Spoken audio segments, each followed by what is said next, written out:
Mais uma vez aqui, Fábio e Code, obrigado pela oportunidade aqui de estar vindo compartilhar esse tema num evento tão legal e tão divertido que tem sido esses 3 dias, né? Eu vim falar um pouquinho de um tema que hoje eu estou responsável dentro do banco, que é o tema de SRE dentro do Itaú, né? A estratégia de confiabilidade dentro do Itaú. Só que eu vim falar um pouquinho numa perspectiva diferente do que normalmente a gente costuma ouvir. Eu vim falar um pouco menos tecnicamente do tema, né? Obviamente vou falar um pouco disso, mas o meu objetivo aqui, a minha ideia principal é falar numa jornada de o que a gente aprendeu, o que a gente conseguiu até agora, até esses 3 anos completos 2 anos completos de projeto, o que a gente conseguiu aprender ao longo dessa jornada, né?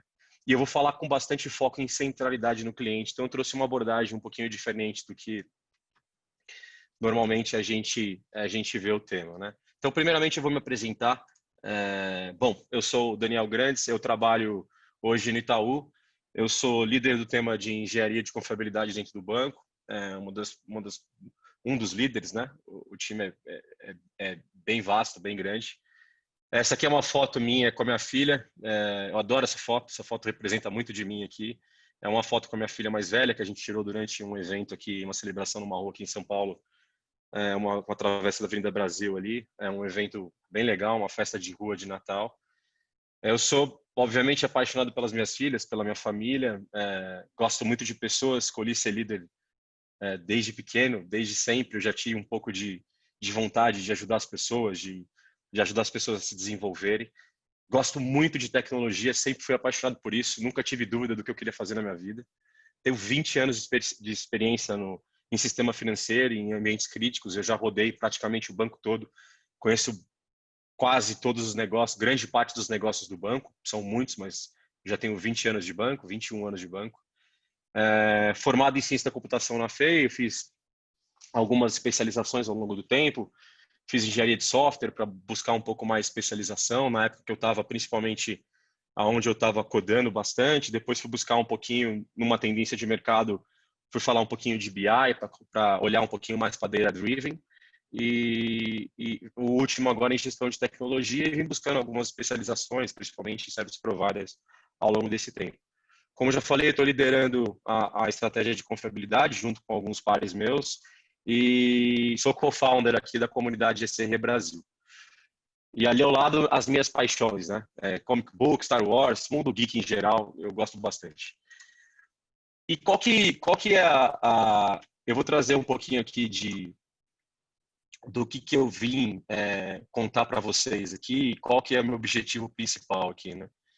Eu vim falar muito de centralidade no cliente, né? E uma das coisas que eu queria trazer aqui para a proposta e para esse papo é mostrar o quanto que uma prática da engenharia de confiabilidade ela é uma aceleradora para um tema, para mudança de mindset, ou para uma evolução, ou para uma alavanca dentro de uma grande empresa ou de uma pequena empresa com foco em centralidade no cliente. Então, vou falar um pouquinho sobre isso, vou falar um pouquinho sobre, obviamente, compartilhar um pouquinho sobre os nossos aprendizados e, obviamente, aqui incentivar a nossa comunidade de SRE Brasil.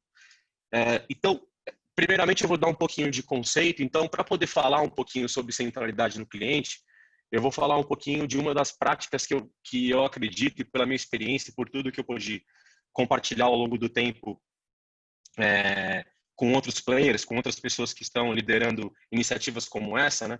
Eu vim falar de uma prática que ela acredito que seja a prática mais importante de SRE, da engenharia de confiabilidade, que é SLA e SLO. Então, eu vou dar um pouquinho de conceito sobre isso, vou dar uma visão geral sobre isso, muito rápida. Vou falar por que isso é importante, por que isso se tornou importante para o banco, por que isso se tornou importante para o Itaú e por que isso hoje está no nosso pipeline.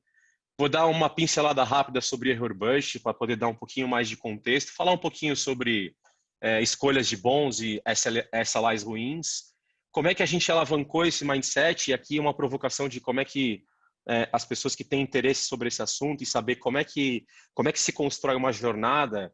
Eu vou contar um pouquinho sobre esses aprendizados, sobre essa jornada, e no final falar um pouquinho sobre o que a gente aprendeu, o que deu certo, o que deu errado.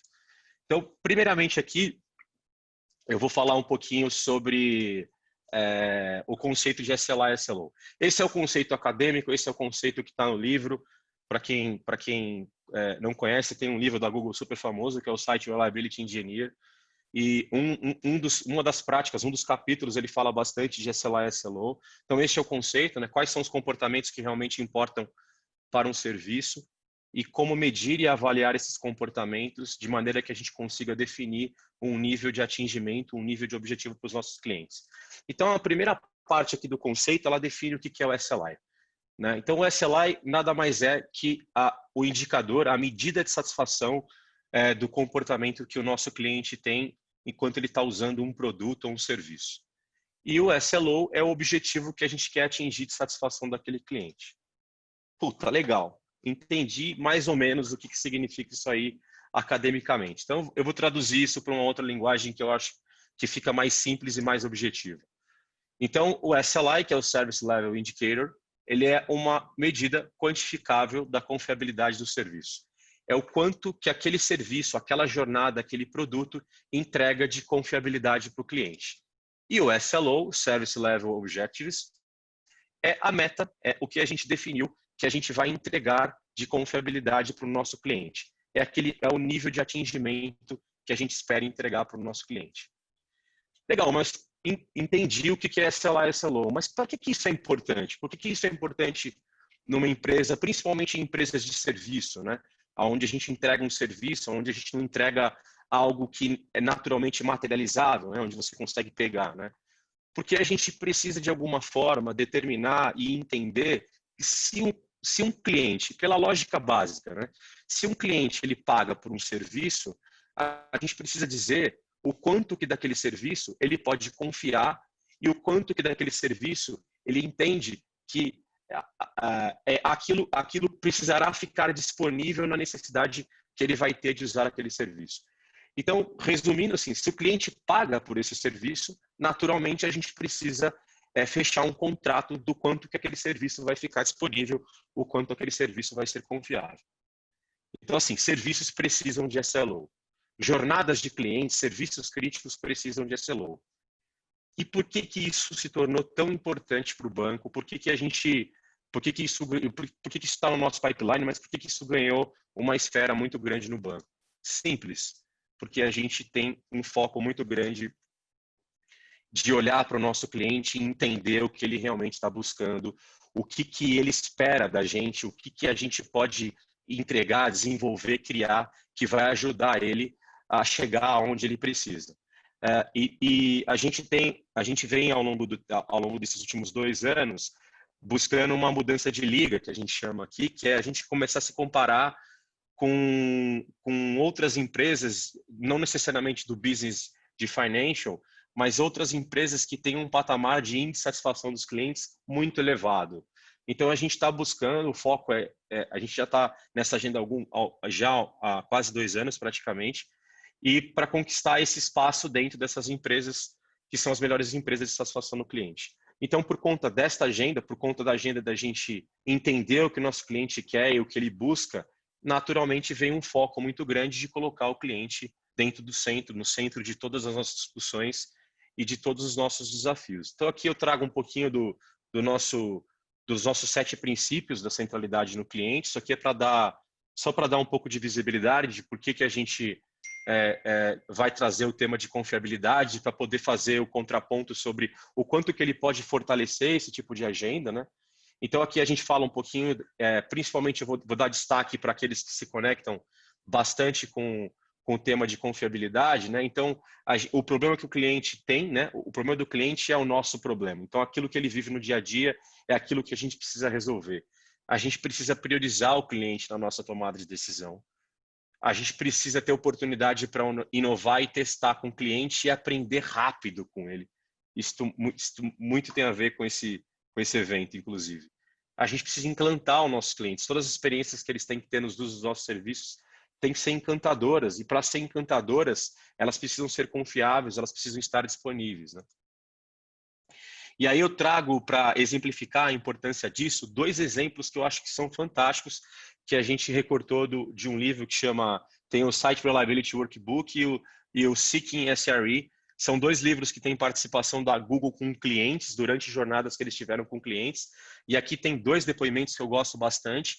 Uma é do Ben, ele é CTO da Evernote. E o que ele fala? Ele fala que quando ele adotou na empresa, né, para o produto Evernote, para algumas jornadas do produto, depois que ele adotou a prática de SLA e SLO para o produto, ele percebeu que a relação entre os times de operação e entre os times de desenvolvimento, ela teve uma mudança marcante, ela teve uma evolução marcante, foi sutil o movimento. O sutil é muito pelo fato de a gente estar aplicando uma técnica e uma prática, mas ela foi marcante porque ela melhorou o relacionamento entre o time de desenvolvimento e o time de operação. Eu vou falar um pouquinho mais disso para frente. Um outro exemplo que eu gosto bastante é o exemplo do Tio, do Tel. Ele é founder e CTO da Circonus, ele ainda é founder e CTO da Circonus, que é uma empresa de Machine Data Intelligence. E se você ouve o depoimento, se você lê o depoimento dele, né, ele fala bastante sobre... Ele sempre teve muita dificuldade ao longo do tempo de definir o que é um bom trabalho, isto é, quando a gente diz que a gente tem uma experiência feliz ou a gente entrega um bom serviço para o nosso cliente. Como é que a gente materializa isso, que é tão qualitativo, né? E aí, na experiência dele, né, durante a aplicação das jornadas de SRE, quando ele estava fazendo o deploy da prática de SLA e SLO, ele falou que o SLA e SLO foi uma prática que que ofereceu a linguagem que ele precisava para poder definir o que é um bom trabalho, o que é um trabalho bem feito, o que é uma jornada feliz do cliente. Tá? Então, esses são 2 exemplos para destacar de empresas que já passaram por uma jornada como essa e com foco, obviamente, em centralidade no cliente. Então, legal. A gente precisa de SLOs, então, se a gente precisa de SLOs é porque a gente entendeu que os serviços precisam ser confiáveis.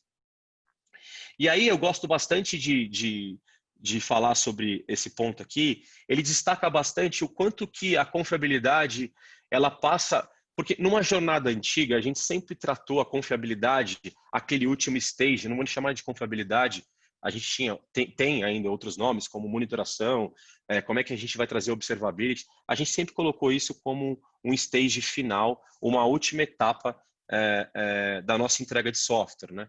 E a proposta aqui, o Ben Traynor traz bastante isso. O Ben Traynor é o head de engenharia de confiabilidade da Google. Ele é um dos caras, um dos inventores do tema e das práticas, inclusive, um dos founders disso. Ele fala muito sobre isso. Em toda a palestra que eu tive a oportunidade de assistir ele fala que a gente precisa tratar a confiabilidade como uma feature do nosso produto e não tratar a confiabilidade como algo que a gente precisa realizar para que a gente possa colocar o nosso produto em produção. É um pouco da história do Shift Left, é um pouco da gente falar de qualidade by design, mas é mais do que isso, né? A gente precisa tratar como feature, porque se a gente tratar como feature, ela passa a fazer parte do backlog do nosso produto e aí, por conta disso, a gente consegue priorizar. Legal, e como é que a gente incentiva isso quando a gente tem ainda muitos movimentos em empresas onde a gente tem um time que está focado em entregar novas features, em requisitos funcionais, buscando agilidade, pipelines automatizados, e do outro lado um time que está buscando manter o run, manter a operação, que quer um outro incentivo, que é buscar a estabilidade. Como é que a gente cria uma mudança cultural nas empresas e um movimento que ajuda a tornar isso uma agenda desses 2 times, né? Então, para isso, a maneira de fazer isso acontecer e a maneira que a gente encontrou de fazer isso acontecer é tratar o SLI como um princípio para que a gente possa, junto desta prática, confiar qual que é o nível de serviço que eu espero entregar para o meu cliente. E se eu tenho um incentivo único para os 2 times, se os 2 times reconhecem aquilo como um princípio, uma prática que os 2 times têm que buscar e alavancar, fica muito mais fácil. A gente não precisa tentar combinar as coisas no final, quando elas já aconteceram, a gente passa a combinar na partida. É a famosa história do combinado não sai caro. Então, se a gente se antecipar, se os 2 times reconhecerem os nossos objetivos de confiabilidade daquele produto, daquele serviço, tudo fica mais simples, as conversas tendem a ficar mais fácil. Legal. E como é que a gente define o que é confiável? Então, nas oportunidades que a gente teve, inclusive em conversas com a Google sempre traz uma provocação como essa, né? Como é que a gente define que um produto e um serviço nosso é confiável, né? E ela faz muitas comparações com as nossas experiências do dia a dia, né? Então, por exemplo, quando a gente está fazendo um uso, por exemplo, da Netflix, quais são as jornadas críticas da Netflix, né? O que, por exemplo, de serviço da Netflix a gente acredita que sejam críticos e a gente não pode ficar sem, né? Então, por exemplo, o login para você poder se autenticar a plataforma e o streaming provavelmente são os principais serviços. Puta, se eu ficar sem uma legenda, se eu ficar sem uma dublagem, talvez isso não doa tanto se eu ficar sem o streaming, provavelmente. Se eu ficar sem a barra de buscas. Então, ele separa as jornadas em criticidade para que você possa entender quais delas você precisa investir mais para tornar mais confiável, inclusive. E aí, eu gosto muito desse exemplo lúdico aqui para poder definir um pouquinho. Isso é uma dúvida que sempre surge, e é uma pergunta que sempre surge quando eu estou falando de SLA e SLO, e eu vou trazer aqui um pouco dessa resposta na partida, né? Talvez algumas pessoas aqui que estejam participando desse papo, dessa conversa, tenham a experiência de falar, cara, eu usava isso no White a gente falava lá de SLA, e era o nível de serviço que a gente definia, que a gente entregava para o nosso cliente, né? Puta, qual que é a diferença dessa técnica, dessa prática para isso? Elas são bem diferentes, as abordagens são diferentes, a maneira de fazer é diferente, mas talvez uma das maiores diferenças, e que eu gosto de comparar bastante, quando a gente olha para a prática de SLA e SLO, o SLA é aquele nível de serviço que a gente combina com o nosso cliente. Então, resumindo, é o seguinte, neste exemplo aqui, eu estou falando de um exemplo onde qualquer chamada que o cliente fizer naquele serviço que for maior do que 300 milissegundos é uma experiência infeliz para o meu cliente. Qualquer chamada menor do que 300 milissegundos é uma experiência feliz. Este é o acordo que eu faço para fora. É o acordo que eu combino com os clientes que usam o meu serviço, se for tech para tech ou se for tech para cliente, é aquilo que eu combino com os meus clientes. O meu SLO, o meu objetivo, é aquilo que eu combino para dentro do meu time. E reparem que ele tem uma diferença. Ele é menor do que o meu SLA, porque é lógico, é racional aqui a decisão. Porque se eu tenho um objetivo menor do que aquilo que eu entrego para o cliente, se eu escorregar e perder meu objetivo, eu não estou perdendo aquilo que eu combinei com o meu cliente. E também ajuda a gente a buscar objetivos cada vez menores para que a gente possa fazer SLAs cada vez mais enxutos, mais próximos da experiência e do tipo de satisfação que a gente quer entregar para o nosso cliente.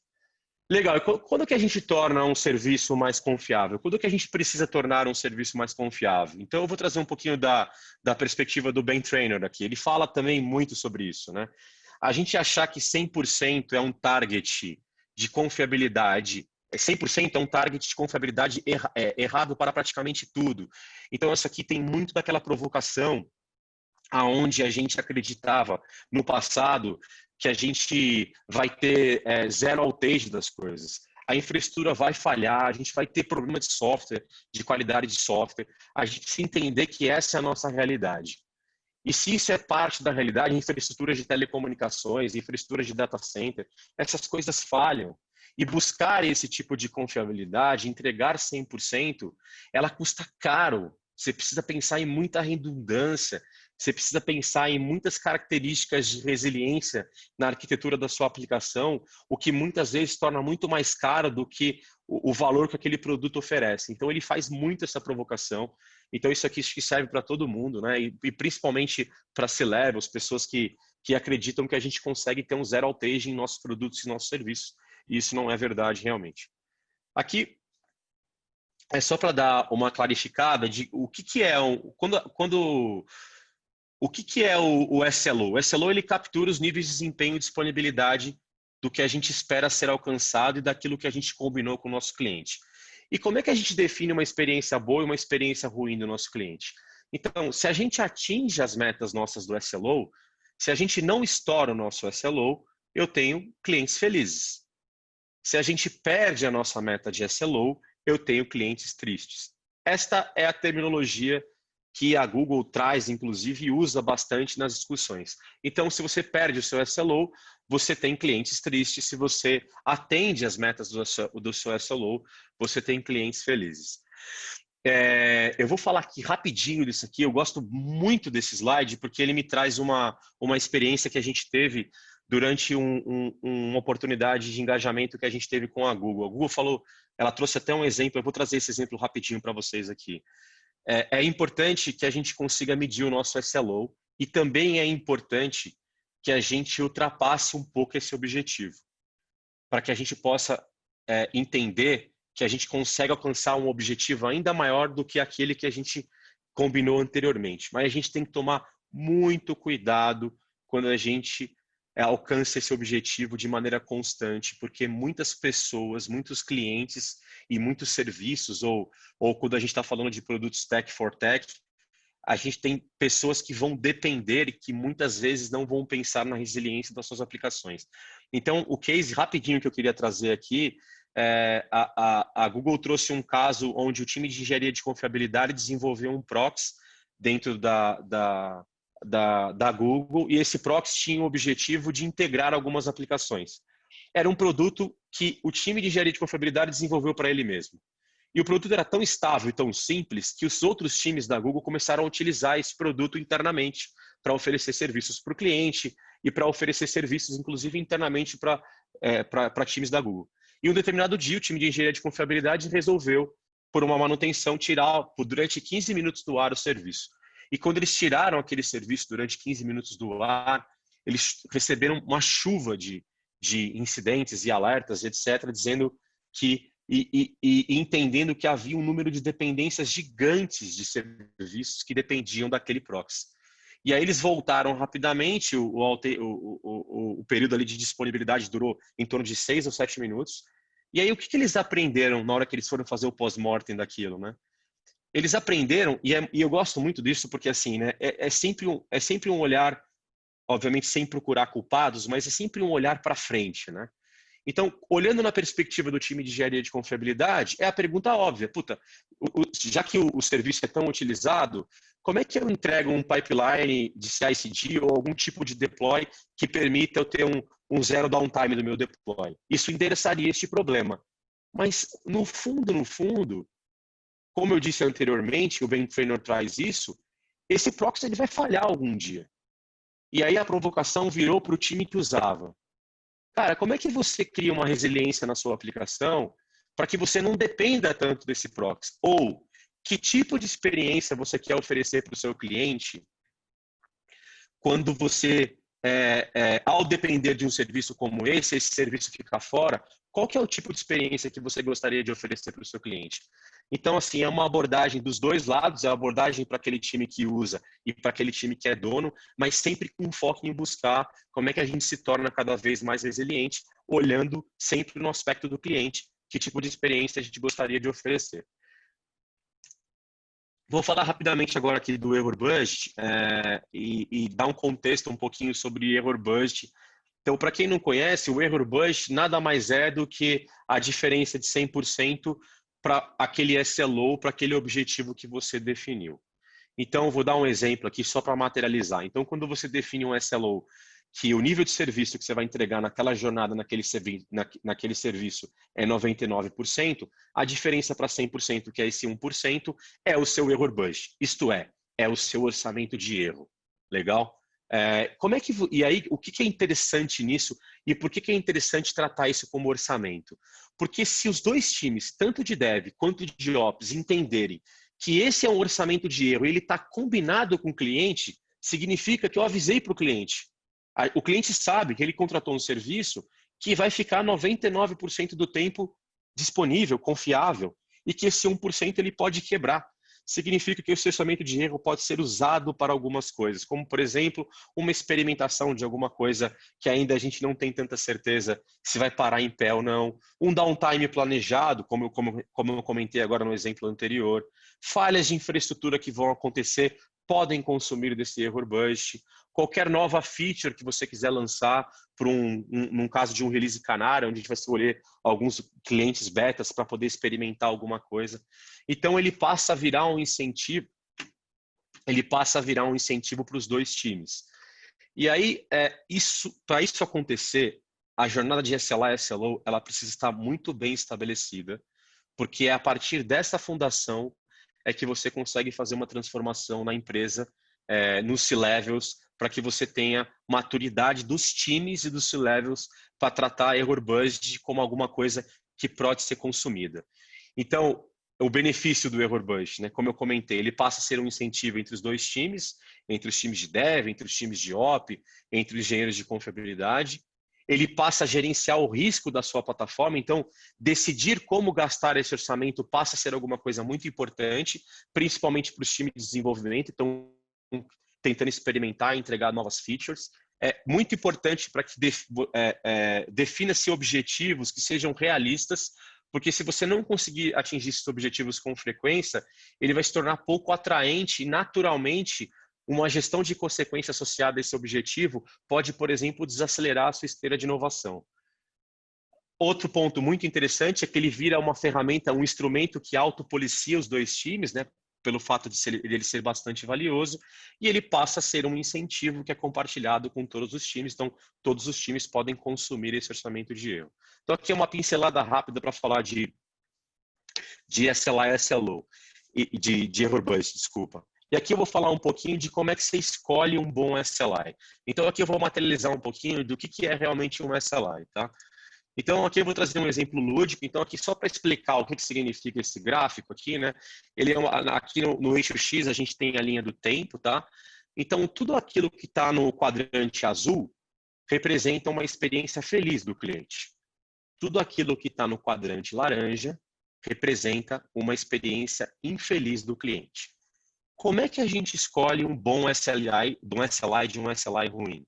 Como é que a gente sabe, quando a gente definiu e criou um SLI, ele é um SLI bom? Simples.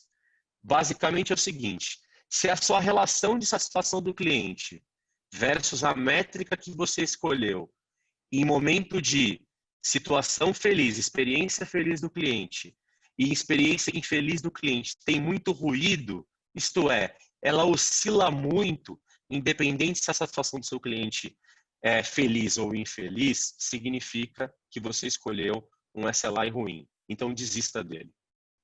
Um bom SLI é aquele que entrega uma métrica aonde ela acompanha exatamente a satisfação do cliente. Então, neste exemplo, quando a métrica reduziu, foi exatamente o momento que o cliente passou a ficar infeliz ou ter uma experiência ruim com a sua aplicação. Então, a relação entre sinal e ruído define se o seu SLI é bom ou se o seu SLI é ruim. E aqui eu vou falar, só para fechar aqui o tema de como escolher um bom SLI e um bom SLO, é assim que você calcula SLI, é tão simples quanto isso.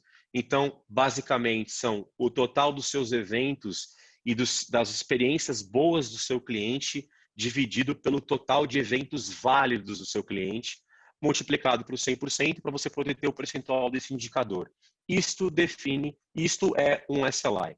O que representa esse total de eventos bons? Existe uma técnica para fazer isso, eu não vou falar sobre hoje isso, vou falar sobre a nossa experiência adotando essa prática dentro do banco, mas aqui é só para dar um pouco mais de contexto de como é que você cria um SLI e um SLO. Uma experiência bem interessante e um aprendizado muito bom, a Google compartilhou isso com a gente, é que para que você tenha completude da satisfação do seu cliente durante uma jornada, isto é, para que você consiga medir corretamente, de maneira completa, a experiência do seu cliente no uso de um serviço seu, você precisa ter no mínimo 3 ou até no máximo 5 SLIs para que você tenha completude, para que você entenda realmente qual que é o nível de satisfação do seu cliente ou que nível de confiabilidade você entrega daquela jornada, daquele seu software, daquele seu serviço para o seu cliente. Legal. E agora eu vou entrar aqui mais para a reta final, onde eu vou falar um pouquinho sobre os nossos aprendizados. Então, só para dar uma entrada nesse assunto, né? Como é que a gente define qual que é o desempenho que o cliente e que o negócio, quando eu digo aquele cliente interno que é responsável por aquela jornada, por aquele produto, é o cara que está na linha de frente com o cliente, qual que é o tipo de desempenho que o negócio precisa? O que a gente aprendeu? A gente aprendeu que o desempenho ele está muito relacionado com os desempenhos passados que os clientes e usuários tiveram ao longo do tempo usando aquela jornada. Então, por exemplo, no caso do exemplo da Netflix, a sua expectativa de desempenho ela está muito relacionada à sua experiência durante o uso do Netflix, por exemplo, nesse exemplo. Então, se você teve experiências ruins no uso do Netflix, é provável que a sua expectativa seja mais baixa. Significa que a sua régua ela é mais baixa. Se o seu uso de Netflix e as suas experiências foram sempre boas, você sempre encontrou ativo, estava tudo funcionando, significa que a sua régua é mais alta. Então, a expectativa que você tem, que fique disponível, ela é maior. Então, existe uma relação muito forte entre a expectativa do usuário com o desempenho que aquele usuário, o desempenho passado que aquele usuário teve como oportunidade de experiência no uso daquele serviço, daquele produto. Legal. E entrando aqui para a reta final do nosso papo, é onde eu gostaria até de investir mais tempo com vocês, inclusive. Como é que você alavanca este tipo de mindset na sua empresa? E aí eu vou compartilhar um pouquinho do nosso aprendizado e um pouquinho de como a gente construiu essa jornada. Como é que você que é esse level de uma empresa, ou que está responsável por uma agenda de centralidade no cliente, ou está responsável por uma agenda de estratégia de confiabilidade, de SRE, ou de Ops, ou de Run, ou você é dono de um produto e você se preocupa com a experiência do seu cliente, como é que você traz uma agenda dessa para dentro da empresa e como é que você alavanca esse mindset, essa cultura dentro da empresa? Então, eu montei aqui o que eu chamei aqui de passos para a maratona. E eu chamo isso de maratona porque é alguma coisa para dar uma visão que ela tem início, meio e fim. E o que você vai aprender ao longo do tempo é que você vai conseguir criar uma resistência para correr distâncias maiores ao longo do tempo. Por isso que eu gosto dessa reflexão e dessa analogia com maratona. Então, o primeiro passo para que você consiga buscar uma mudança de mindset na sua empresa para alavancar a cultura de centralidade no cliente através de uma prática de engenharia de confiabilidade é que você tenha um patrocínio genuíno dos executivos. Os C-levels da empresa, as pessoas responsáveis pelos produtos, precisam entender que essa agenda é importante. Esse é o primeiro passo e eu estou compartilhando um pouquinho dos nossos passos aqui dentro do banco e das nossas experiências. O segundo passo é estabelecer uma estrutura centralizada, isto é, um time que possa suportar essa iniciativa. E eu não estou dizendo que isso é contínuo, que isso é perene, isso deve ser sempre assim e isso serve para todas as empresas. Mas o que a gente entendeu é que botar uma liderança em um time que seja responsável por materializar essa prática e por franquear ela para o resto dos outros times, das outras comunidades, squads e tribos, é importante para que a gente conquiste espaço e principalmente para que a gente tenha oportunidade para experimentar e aprender. E através desses experimentos, desses aprendizados, tornar ainda mais simples, mais autônoma as jornadas para poder adotar uma cultura como essa. Esse primeiro degrau aqui eu chamei ele de foundation. No segundo degrau, e o terceiro passo, trazendo o terceiro passo, é importantíssimo incluir os stakeholders que estão conectados com essa iniciativa desde a partida. Não dá para ficar tomando decisão e voltando 2, 3 semanas depois para compartilhar a decisão com as pessoas que vão fazer uso daquilo. A gente aprendeu isso. Não faz sentido. Essas pessoas precisam participar, precisa ser democratizado e a gente precisa tomar decisões em conjunto, porque isso gera engajamento e, mais do que isso mobiliza todo mundo para buscar o mesmo objetivo. Então, esse é o nosso terceiro passo que a gente queria compartilhar. O quarto passo, e aí é o que eu estou chamando aqui de degrau de colaboração, a gente precisa criar um framework, isto é por isso que essa estrutura centralizada é importante no começo, para que a gente possa criar um framework de adoção para que essas práticas possam, principalmente em empresas grandes, por exemplo, no nosso caso, só na tecnologia, a gente está falando de 7.000, 8.000 pessoas.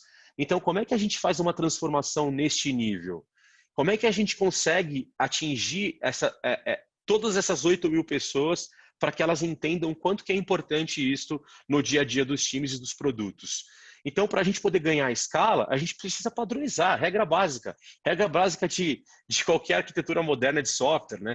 Qualquer pipeline, a gente precisa padronizar. Então, criar um framework para agilizar e acelerar a adoção de práticas de confiabilidade é super importante. Etapa 5 dessa maratona. Uma coisa muito legal, e a gente aprendeu isso, isso aqui é muito do nosso antigo diretor, o Contop, ele trazia muito essa provocação para a gente. Legal, a gente quer experimentar, a gente quer sair para a rua, a gente quer entender se aquele framework, se aquela estrutura que a gente criou vai dar certo. Mas como é que a gente sabe que o experimento acabou? Como é que a gente determina que a gente chegou num nível de experimento que vale a pena voltar para casa, ajustar o que precisa ajustar para a gente poder escalar isso para dentro do banco?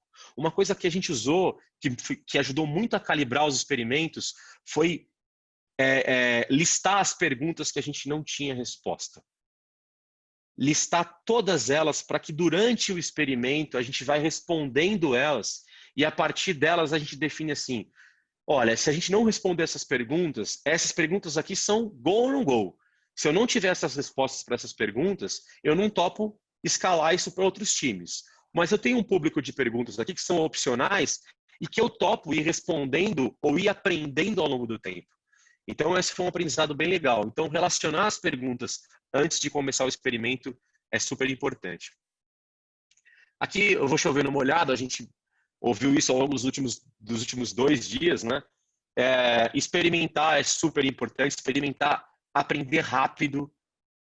Então, a gente experimenta para a gente poder aprender rápido, para a gente poder corrigir o nosso curso, a gente pivotar a estratégia e voltar a experimentar de novo para a gente poder estar conectado ao nosso cliente. Então, isso é super importante. Independente do tipo de iniciativa que você tenha, esse tipo de mindset é super importante, porque ele faz você evoluir numa velocidade muito mais rápida e mostrar entregas contínuas para o seu cliente. Este foi o degrau que a gente chama de change management, né? E aqui a última etapa, o último degrau, né, que é a etapa 7, que eu estou chamando aqui, desenvolver um instrumento que permita a alta colaboração e o engajamento dos times. Eu vou falar desse instrumento daqui a 2 slides, mas para mostrar para vocês o que a gente pensou e o que a gente está fazendo dentro do banco. Nós não estamos inventando a roda. A gente está usando muita coisa que o mercado já construiu, que os times, que as pessoas já tiveram de experiência, porque não faz sentido a gente querer ficar criando uma roda de novo, mas é importantíssimo que exista um tipo de instrumento dentro da empresa que faça com que essa iniciativa consiga conectar todas as pessoas que precisam estar conectadas numa estratégia de confiabilidade, numa estratégia de deploy de práticas de confiabilidade. Então, isso é super importante.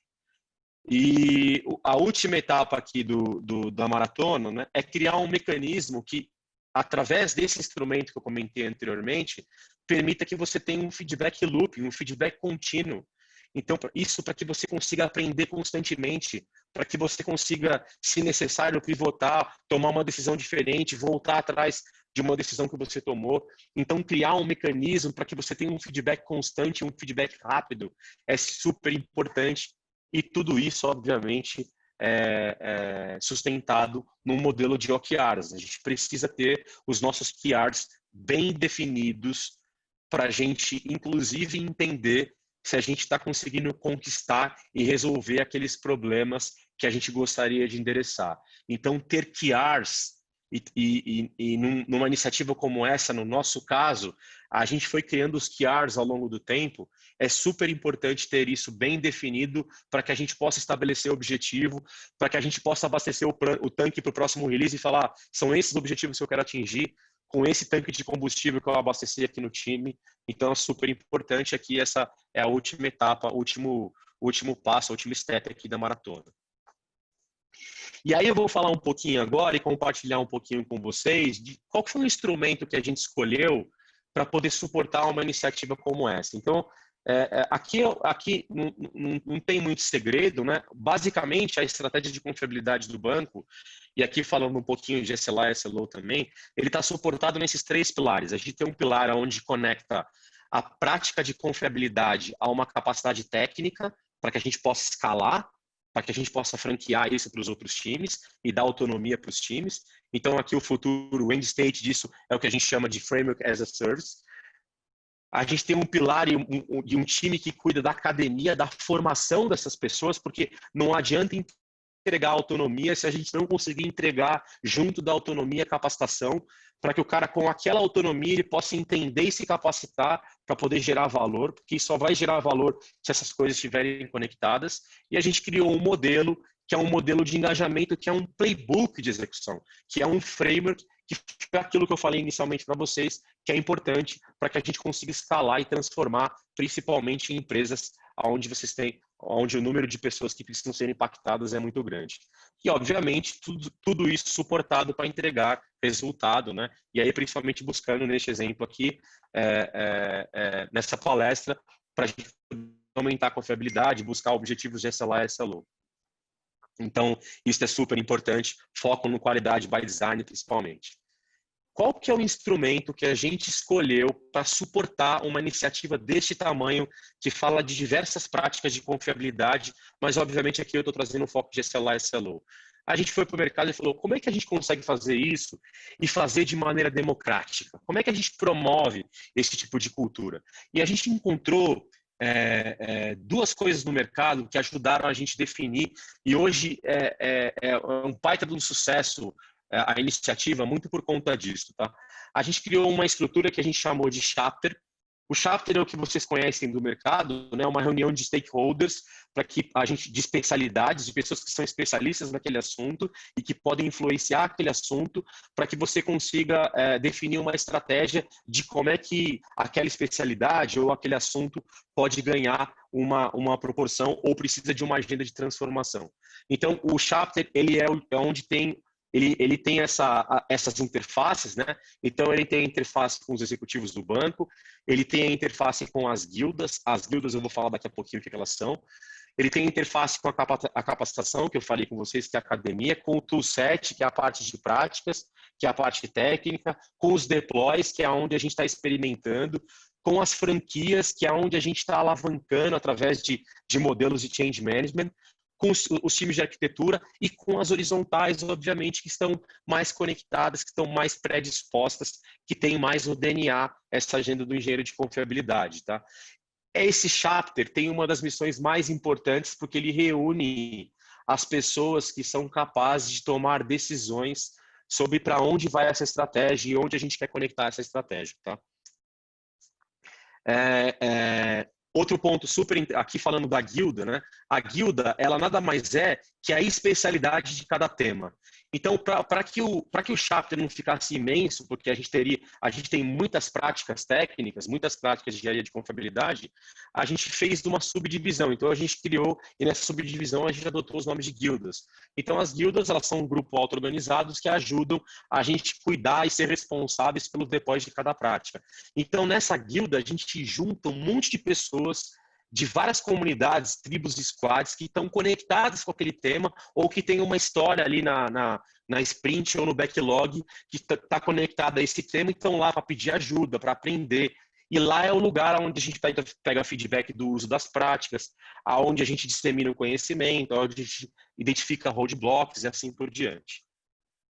E para fechar aqui, antes de entrar nos aprendizados, esse aqui é o que a gente chamou do nosso modelo de feedback contínuo. Aqui é exatamente o que eu falei da experimentação. Então, a gente tem um time que é responsável por experimentar as práticas de confiabilidade em alguns lugares e a gente pega feedback disso para que a gente possa evoluir esse ciclo virtuoso. E, a partir daí, a gente sai para fazer um rollout via change management num modelo escalado, onde as práticas são enterprise, aonde está um foco em autosserviço, aonde os times que vão usar aquilo têm autonomia para puxar. Este é um modelo que a gente usa, é um modelo de feedback contínuo, nada mais é que experimentar, aprender rápido e corrigir o curso e assim por diante e alavancar a iniciativa. É isso que eu queria compartilhar com vocês sobre centralidade no cliente através de SLA e SLO. Eu vou passar aqui os meus 2 slides finais, eu estou aqui já acho que passando um pouquinho até do meu tempo. Eu queria falar rapidamente aqui quais foram os nossos aprendizados, para dar uma visão para vocês um pouquinho do que deu certo e o que deu errado. Então, uma coisa importante é escolher um bom SLA é sempre importante e ele deve sempre medir a experiência do seu cliente. Se você tiver um SLI que ele não mede a experiência do seu cliente, abandone esse SLI. Super importante isso, porque senão você acaba criando um monte de SLI que você não usa. Pode ter certeza, e aí a experiência minha, a experiência dos times, a experiência do banco, a vida vai ser bem mais simples quando você adotar SLI e SLO no seu serviço. Isso aqui é muito legal. Se você precisa de muito tempo para explicar como é que aquele SLI seu funciona, o que ele representa, significa que ele não é um bom SLI. Isto é, qualquer pessoa, independente de técnica ou não, negócio, cliente, tem que ser capaz de ler e entender o que aquele SLI, o que aquele indicador representa. Que tipo de experiência está sendo medida do cliente ali. Então, isso é super importante. Eu comentei sobre isso, busque ter no mínimo 3 e no máximo 5 SLIs por jornada, para que você possa ter a medida de completude da satisfação do seu cliente. Começa a medir com o que você tem. A gente aprendeu muito isso, vocês sabem, a história do experimentar, etc., mas começa com o que você tem. Talvez aquilo não represente na totalidade a experiência do seu cliente, mas vai ser um indicador que vai te mostrar o quanto você precisa evoluir para que ele esteja mais conectado com a experiência do seu cliente. Gastar o error budget, eu falei sobre isso, requer maturidade alta dos executivos e dos times. Trate a confiabilidade como uma feature do seu produto, ela precisa fazer parte do backlog do seu produto, independente dela ser um requisito não funcional. As ferramentas, elas são aceleradores para as práticas, mas elas não transformam a cultura dos times, vocês sabem, quase um provérbio isso. Falhas são inevitáveis, é a história do Ben Trainer, então assim, nunca se esqueça disso quando vocês estiverem definindo um SLO para o seu serviço, para o seu produto. O Error Bust, o SLI, SLO, ele cria um ambiente que a Google fala bastante, que é o Psychological Safety, que é o psicologicamente saudável, que ele exatamente cria o equilíbrio entre velocidade e qualidade. Né? Ele passa a ser um instrumento e um orçamento importante e muito valorizado pelos times. Se comprometa com o nível certo de confiabilidade que você suporta hoje. Não define um nível de confiabilidade baseado naquilo que você quer ser, e sim naquilo que você é capaz de ser hoje. Caso contrário, vai ter muita frustração, porque você não vai conseguir atingir esse SLO. Existe uma técnica chamada Risk Analysis, que é uma técnica bem legal, que eu não trouxe aqui para o papo, infelizmente, por conta do tempo, mas ela permite que você consiga estabelecer um SLO mais realista. Então, fazer uso dessa técnica é importante exatamente para que você não gere a frustração que eu comentei antes. Buscar ser melhor que o seu objetivo, né? Mas não fique muito melhor, ou os usuários podem depender disso. Foi o exemplo que eu dei para vocês, o próprio exemplo da Google, e eu esqueci de comentar, foi em cima desse exemplo, desse pós-mortem, que eles criaram a prática de SLA e SLO, tá? Foi aí que surgiu a prática de SLA e SLO. Gente, vocês sabem disso, o combinado não sai caro.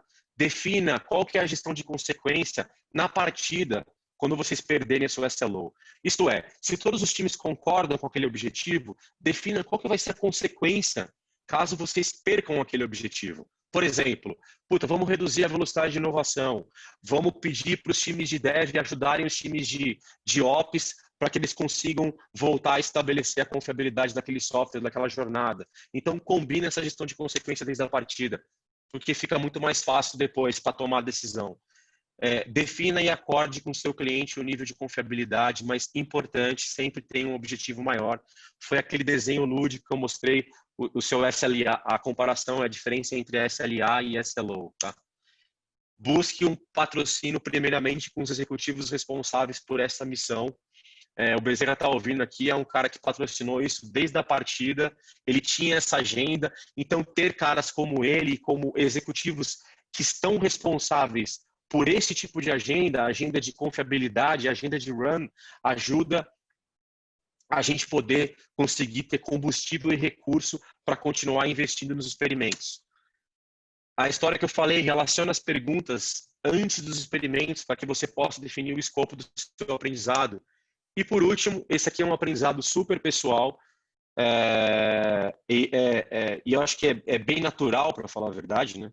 É sempre curioso o quanto que a gente tem de oportunidade para aprender alguma coisa a mais ou para reaprender aquilo que a gente achava que fazia muito bem. Isso é uma experiência minha durante um engajamento, não só minha, mas também do meu time. Durante o engajamento que a gente teve o ano passado da Google, a Google por muitas vezes insistiu com a gente, falou, cara, eu queria fazer um nivelamento de conhecimento. Eu falava para os caras, puta, mas a gente já conhece muito o assunto. Não, mas deixa eu fazer um nivelamento de conhecimento. Eu falei, não, eu quero você aqui no hands-on comigo, ombro a ombro, para me ajudar, etc. E aí eles falaram assim, não, eu vou fazer o nivelamento de conhecimento, se for rápido, e se estiverem tão nivelados, vai passar rápido. E a história volta sempre, né? A gente sempre tem oportunidade para aprender mais. Pessoal, esses foram os nossos aprendizados, isso é o que eu queria mostrar para vocês hoje aqui. Aqui estão os exemplos dos livros que a gente usou para produzir esse conteúdo, principalmente, e abrir aqui esses 5 minutos finais aqui para perguntas que tiverem aí. E só lembrando que a gente vai ter às 9 da noite um fishbowl para falar sobre engenharia de confiabilidade. Eu vou estar lá também. Então, se vocês tiverem afim, quiserem pegar aí no finalzinho da noite aí, ouvir um papo de algumas pessoas participando, o Ricardo, o Tayolor, o Rafa, tem bastante gente para trocar ideia lá. É isso, pessoal. Obrigado. Prazer aí estar com vocês.